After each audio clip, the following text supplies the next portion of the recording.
Olá, tudo bem? É um prazer estar aqui com vocês no Congresso Internacional de Educação e Tecnologia e também encontro de pesquisadores em educação à distância. Então hoje é um dia muito especial que nós viemos aqui para compartilhar conhecimento, nós duas. O meu nome é Elaine e este é o meu sinal. E também, junto comigo, a professora, o nome dela, Adriana. E este é o sinal dela, Adriana.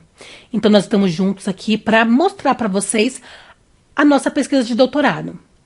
Então, nós viemos aqui para compartilhar com vocês essa pesquisa. Então, primeiramente, nós vamos mostrar o tema da nossa pesquisa, que é formação continuada de guias intérpretes para o uso da comunicação social áptica e efetiva inclusão de surdos cegos. Então, eu vou explicar para vocês algumas coisas. Então, nós percebemos que na área da surdo-cegueira, atualmente, a surdo-cegueira ela é pouco divulgada em relação às outras deficiências que nós temos aqui no Brasil. Então, a surdo-cegueira ela é pouco difundida, pouco mencionada e pouco pesquisada. Então, nós queremos mostrar a importância da surdo-cegueira. E também nós queremos... Essa pesquisa de doutorado, ela mostra a formação de guias intérpretes, a importância dessa formação. Porque a inclusão de surdos cegos, ela é essencial. Então, vocês sabem o que é surdo-cegueira? Então, eu vou explicar para vocês. O surdo cego, ele é uma pessoa que ele não vê e ele não ouve. Então, ele tem essas duas perdas sensoriais concomitantes. Então, por exemplo, tem surdos cegos que são surdos profundos e cegos profundos. Mas não só essas pessoas são surdos cegas. Pessoas também que têm essas duas perdas concomitantes, elas também são surdos cegas, independente de terem resíduos ou não. E quem disse isso foi a Helen Keller. Ela é uma surdo-cega mundialmente conhecida. Então, ela mostrou que é muito importante nós sabermos o quê? Que todas as pessoas surdo-cegas que têm dificuldade de locomoção, elas são consideradas surdo-cegas, independente dos resíduos que elas têm. E nós temos também dois tipos especiais de surdos-cegos, que são os surdos-cegos congênitos e os surdos-cegos adquiridos. Eu vou explicar para vocês esses dois grupos. O surdo-cego congênito é a pessoa que já nasce surdo-cega. Ou então, por exemplo, ela não aprendeu a falar, ela não aprendeu nenhum tipo de língua e ela tornou-se surdo-cega. Então, esse é o primeiro grupo, dos surdos-cegos congênitos. E o outro grupo é o grupo de surdos-cegos adquiridos. Então, esse grupo, ele mostra aqui que são pessoas que, por exemplo, eram surdas e tornaram-se cegas. Ou então elas eram cegas e depois tornaram-se surdas. Ou então eram pessoas que tinham todos os sentidos preservados e, de repente, algum acontecimento, elas ficaram surdo-cegas. Então, nós temos esses dois tipos especiais de surdo-cegos. Então, é muito importante nós entendermos. Agora, eu vou perguntar para vocês. Quem é o profissional que auxilia essas pessoas? Então, o nome desse profissional é guia intérprete. E este é o sinal. Guia intérprete. Então, por que esse profissional ele é tão importante? Tão especial? Porque ele auxilia os surdos cegos em todos os âmbitos. Na comunicação, também na orientação e mobilidade. Em várias esferas ele auxilia as pessoas com surdo-cegueira. Mas aqui no Brasil é muito complicada a questão dos surdos cegos porque tem poucos lugares que oferecem essa formação e esse ensino. Então, a formação de surdos cegos é importante para que mostre todas as diversas formas de comunicação. Então, as comunicações, elas têm três bases importantes. Tem a base que é relacionada à fala, a base relacionada à escrita e a base também relacionada à língua de sinais. Então, por exemplo, a fala ampliada, este é o sinal da fala ampliada. Como que acontece essa comunicação? Olhem ali. O surdo cego, ele consegue ouvir um pouco. Então, como que acontece? A pessoa fala perto dele e ele vai associando, ele consegue entender aquela informação. Ó, outra comunicação, olhem ali. O nome dessa comunicação é Tadoma. E este é o sinal, Tadoma. Essa comunicação, como que acontece? O surdo cego, ele sente a fala pela vibração das cordas vocais e ele assimila com o movimento das cordas. Ele consegue entender a informação de maneira clara dessa forma, como ilustrado ali. A outra base é a base da escrita. Então, como que acontece isso? Por exemplo, olhem ali. Nome.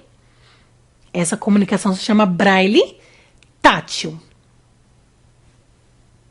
E este é o sinal. Então, como que acontece a comunicação? Por exemplo, o surdo cego, ele já conhecia o Braille. Então, como ele já conhecia essa comunicação, então ele faz o quê? Ele faz uma adaptação para a mão. Ele adapta o Braille para sua mão. Por exemplo, a letra A faz aqui no dedo. A letra B usa as duas falanges. A letra C, e ele vai adaptando o Braille escrito ali para as mãos. Olhem ali outra forma de comunicação. Grafestesia. Essa comunicação, ela consiste em escrever na palma da mão. Então, por exemplo, a letra precisa ser maiúscula e bastão. Então, você vai escrevendo letra a letra, como está ali na imagem. E aí o surdo cego consegue entender claramente o que está acontecendo. E essa terceira base fala da língua brasileira de sinais. Então, tem várias formas e eu também vou explicar para vocês. Então, tem a Libras, que é a Libras tátil adaptada para a mão. O nome é Libras tátil. E este é o sinal, Libras tátil. Então, é igual à língua brasileira de sinais que nós utilizamos, só que ela é adaptada para a mão do surdo cego e ele consegue entender a informação. Outra, Libras em campo reduzido. Olha o nome, Libras em campo reduzido. E este é o sinal. Libras em campo reduzido. Então, por exemplo, o surdo cego ele ainda consegue perceber um pouquinho, tem resíduos visuais. Então, como que faz? O intérprete ele fica de frente para o surdo cego e o surdo cego ele vai focar ali.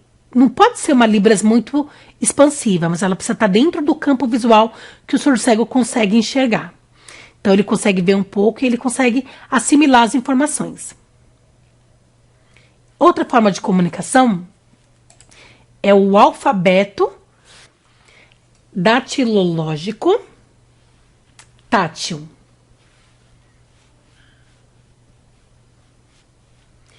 Então, como que acontece essa comunicação? É igual ao alfabeto em língua de sinais, igual. Só que o surdo cego ele vai tateando cada letra e vai identificando cada letra, A, B, C, D, E e assim por diante. Então, tem essas três bases principais de comunicação. E tem várias outras formas de comunicação que o surdo cego utiliza. Mas, por exemplo, essas comunicações, elas evidenciam o quê? A fala das pessoas. E o intérprete, ele faz essa transposição. Mas falta uma informação. Por exemplo, o guia intérprete, ele faz essa transposição. Ele ouve e faz a interpretação. Mas e as informações visuais? Como que são passadas? Então, nessas várias formas de comunicação que eu mostrei, às vezes falta informação visual. Então, tem informação auditiva, mas falta informação visual. Então, tem uma comunicação que eu acho que é essencial, que é a comunicação social áptica. Olhem ali. E este é o sinal. Ou este sinal aqui. Então, essa comunicação aqui, ela é muito importante. Por quê? Porque ela mostra as informações visuais. E também tem três importantes funções dentro da comunicação social áptica, que são bases. A primeira base é fornecer informações rápidas. A segunda, complementar informações.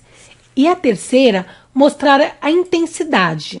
Então, eu vou explicar essas 3 bases para vocês. Por exemplo, o sinal tudo bem. Então, eu faço tudo bem, mas o surdo cego ele não consegue entender, pela Libras Tátil, o que significa esse tudo bem. Qual é a finalidade desse tudo bem. Então, ele fica preocupado, pensando, o que esse tudo bem quer dizer? Isso é uma pergunta? Isso é uma resposta? Ele está bem? E aí traz uma preocupação. Não dá para o surdo cego saber qual que é a intencionalidade desse sinal. Tudo bem. Então, por exemplo, tudo bem. Ou tudo bem? Ou tudo bem. Como que o surdo cego vai saber pelo sinal? Porque o sinal é o mesmo. É o sinal de tudo bem. Então, ele não sabe qual que é a expressão que vem carregada com esse sinal. Então, a comunicação áptica auxilia. É uma comunicação realizada nas costas ou no braço do surdo cego, como evidenciado nessa imagem. Então, por exemplo, se esse tudo bem é sério, é tudo bem? Então, a gente faz esse movimento nas costas. Agora, se for uma pergunta, tudo bem? A gente faz ali o ponto de interrogação. Agora, tudo bem? O sinal de feliz, quando a pessoa realmente está bem. Nós fazemos esse movimento nas costas. Então, e por exemplo, se não está nada bem, como se está mal, como que faz? Ai, tudo bem. Nós fazemos esse movimento aqui nas costas do surdo cego. Então, essa informação junto à Libras Tátil e a comunicação áptica, as duas juntas, o surdo cego consegue entender de maneira clara. Então, voltando às 3 bases, então a comunicação áptica, ela é usada para quê? Então, para informações rápidas, para complemento de informações e também para mostrar a intensidade. Então, essa primeira aqui, informações rápidas, como ela é utilizada? Por exemplo, tem uma pessoa ali que quer perguntar para o surdo cego se ele quer água. Mas assim, o surdo cego está conversando com uma pessoa, ele vai interromper essa conversa? É ruim. Então, por exemplo, a pessoa vai até o surdo cego, chega nele e faz nas costas dele o sinal de água e o ponto de interrogação. E assim o surdo cego responde, sim, quero água. Ok. Então, não precisa interromper. Então, são informações rápidas. Essa outra aqui é quando você complementa a informação.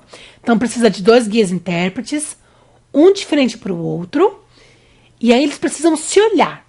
Um olha para o outro, e o intérprete, o guia intérprete está fazendo a Libras Tátil, ele está balançando a cabeça. O guia intérprete vê o que está nas costas e ele faz o sinal de sim, para evidenciar. E aí o surdo cego tem as duas informações juntas, da expressão e da informação de maneira concomitante. Então o surdo cego consegue entender claramente. Outra base também é quando você quer dar intensidade ao sinal. Por exemplo, olhem ali, ó. Os intérpretes ficam um de frente para o outro, um faz sinal de bomba e o outro nas costas, ele faz a intensidade aqui nas costas e faz esse movimento nas costas do surdo cego. Então o surdo cego ele consegue sentir esse sinal de maneira mais intensa, de maneira mais forte. Entenderam? Então, essas 3 bases que são utilizadas na comunicação áptica são muito importantes. Mas como que o guia intérprete vai conhecer esse tipo de comunicação? Então, nós não temos formação relacionada a isso. Então, por isso que a formação continuada de guias intérpretes é muito importante para o uso da comunicação social áptica. E isso vai auxiliar o surdo cego a ter informações auditivas e visuais concomitantes, fazendo assim com que o surdo cego seja incluído. E isso é muito importante. Então, se vocês quiserem o meu contato, conversar um pouquinho mais comigo, entender melhor como que funciona, vocês podem me mandar um e-mail nesse endereço aqui e eu terei grande prazer em responder a dúvida de vocês, ok? Muito obrigado a todos.